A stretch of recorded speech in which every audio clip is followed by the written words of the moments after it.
All right, good morning, guys. I am really sorry that I had to do this today. Gotta stay home with my girlie and take her to the doctor because she's got a pretty bad cough. So, that's what I'll be doing today. And I apologize for not being able to make it in to see all of your beautifully smiling faces on this Monday, May 1st. I wanted to go ahead and get this lesson done for you guys because as soon as we get that done, then we can start our compound read aloud. I'm just going to have the guest teacher today play those audio files that I've been releasing anyway. Just to supplement anybody who's absent. So you guys will still get to hear my voice. If Trace talks, you guys will get to hear Riley's accent too and see how much better it is than mine. But that's what we're going to do today is we'll get through session 2. You guys will listen to the read alouds for chapter 4 and 5. And then you'll do your prompts for the day. So away we go. All right, so today is session 2. It's all about understanding characters' response to power in the dystopian world. And guys, we have talked so much about power this year. I think power is something that keeps popping up. And if we could, if we're reflective about all the different reading work that we've done throughout the year, I think we can honestly say that I think every reading unit talked somehow about which character had the power and how they were using it and how it affected other characters. So obviously power is a really big thing in literature, and it's always really a good move to figure out, who holds it and kind of how that affects everybody else. So going into this, the teaching point says, power is usually a very big deal in dystopian books. Readers can learn a lot by studying characters through a lens of power, considering not just who has the power and who doesn't, but also how characters orient themselves toward and respond to power. We're going to be thinking back on our wonderful story about the ponies that we read last week. As part of our investigation of power today. So we'll be thinking back about all those characters. So just as a recap, we've got Barbara, we've got Sunny, we've got Top Girl, the other girls, the ponies, and Star Blossom. Those were pretty much the main characters that they talked about the entire time. And it asks us which characters have more power than others.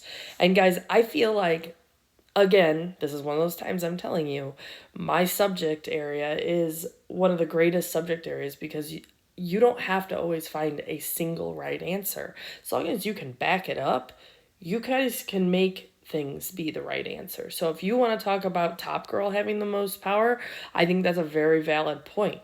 I think also though that you might be able to make an idea come to life about Star Blossom, and just kind of how that works. But for sure, Top Girl's up there. Then I want to start thinking about the other characters as well. Let's go ahead and try to rank them. I have a pretty easy list right here that I think some people might agree with, some people might not. It's really kind of hard to argue Top Girl out of the most power, being that she's the one who gives all the instructions other than the time that Star Blossom pushes the knife over with her little nose or whatever. But it does seem like it would be pretty hard to talk her out of number 1. I think here, these two, I think you could have a valid argument about which one has more power, Star Blossom or the other girls. But I definitely think that when you look at these top 4, you definitely know for sure that they're on top. We get down here, and I could make an argument of flipping these two around as well. I think that in the end, we see Barbara doing these things to Sunny throughout the story, but we also see Sunny trying to run, right? So that independence and that idea of taking control of her own destiny may have given her more power than Barbara at that point. But then when you take that idea of choosing your own destiny, I almost wonder if we don't move her all the way up here.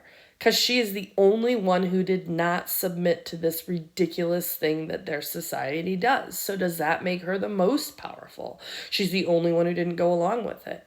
There's a lot of questions there, guys. I'm not really sure.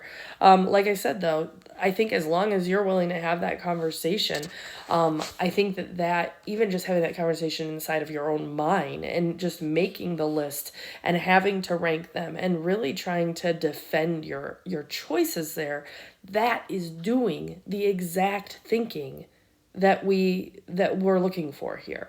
So by having that argument in your mind about does Sunny belong somewhere else because she took control of her own destiny, having that question in your head and going through possible responses to that is doing the reading thinking that I'm encouraging you to do, that is going to help you understand this literature and connect with it and really just form ideas that have to do with it much, much more easily. All right, so I'm adding that whole idea into our chart for today. So we've been going through these as we go. We know that it's set in the future where things have gone awry. We know that they have a lot of customs and rules that they have to follow. We know that there's always somebody who wants to go against those customary rules. And now we're talking about this power. And I love how they really break it down into this idea of who seeks it, who resists it, who exerts it, and who submits to it. I think those are great. When I move down here and we actually take this idea and those 4 different ways that people can use power in this dystopian literature, practicing it on our characters is a really good way to do that by just asking yourself those questions. So I would like everybody right now, we'll go ahead and have the guest teacher pause the video at this point in time, but I want you guys to go ahead and do this little activity and jot down your ideas. So they're asking you which one. You can choose either one. You can choose Sunny or you can choose Barbara, okay?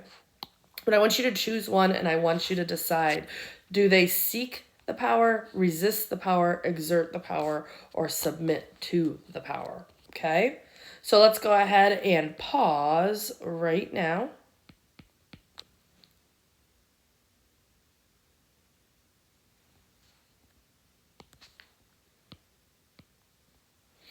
All right, so hopefully you guys were able to get some ideas jotted down there. I know when I think here of Barbara, I'm thinking that there's a way that she's trying to fit in. So that's kind of trying to kind of raise her social status, fit in with the other girls. So that's kind of like a seeking, I would say, a little bit of a seeking power. I think that, there's glimpses where she tries to resist, but I mean, she does not succeed at all. She does exert power. Now, she does seem like the weakest person in this entire story, but I would say she exerts power when she cuts the different things off of Sunny. I think that obviously that is doing something to her, so that is exerting some sort of power. And then the last one there, I think you could say that she submits to it, definitely. I think that Barbara is the most submissive creature in this entire story, just by the way, especially that part where she got so upset and said, I can't do it, but then said that she knew she would anyway. That's definitely submitting to power. If you're talking about Sunny, that could go a lot of different ways too. I think that Sunny just wants friends, so I don't necessarily know that she's seeking power. She is trying to fit in too, so maybe it would be the same argument that we would make for Barbara. We might have that same thing. I'll put a question mark because it's an idea. I think that she definitely resists power when she runs away, right? She is definitely pushing against power and I'm not doing it. And then finally, then we've got the exerting power would also be that, I think. And then I think the submitting to it, I think maybe at the beginning she submitted, but by the end, I think she was out. Oh, wow, I can't even talk. I can't write and talk at the same time, apparently. So there are some ideas for you if you didn't get anything jotted down, some things you could put in there, but that's just an example of the work that we're trying to do when we're looking at the different characters. So I want you to be thinking about that when we're thinking about the compound, okay? Because as we start adding to our chart up there, which obviously we can't do today because I'm not there, but we will do once I return. But once we start adding to that chart, you guys, that's going to be part of the work that's going to help us get that stuff done. Okay, get all of those areas filled in on our element chart. All right, guys, so after this, we are going to go right into read aloud. I want to give you guys a chance to kind of just stretch, get yourselves set up for success. I do not want you guys moving out of your assigned seats.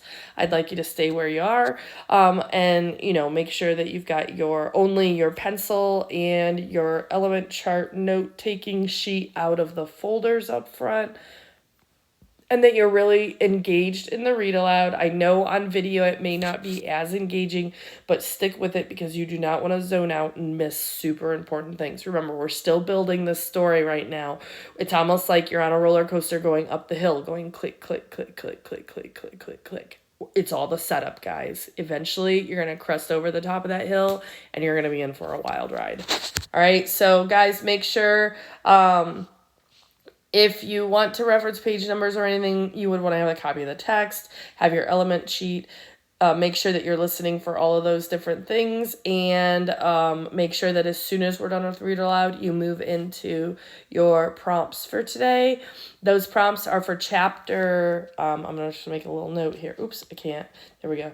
Chapter 4 and 5, and they're on pages 4 and 5 in the notebook, but you don't have to do both of the boxes on page 5 because that's chapter 6 and we're not reading that today. So just make sure, guys, that you take care of getting those prompts done following the readings of chapters 4 and 5, and you will be all set for today. All right, guys, hopefully I will get to see you guys tomorrow. Please have a wonderful day and make great choices. I love you. Goodbye. Mwah.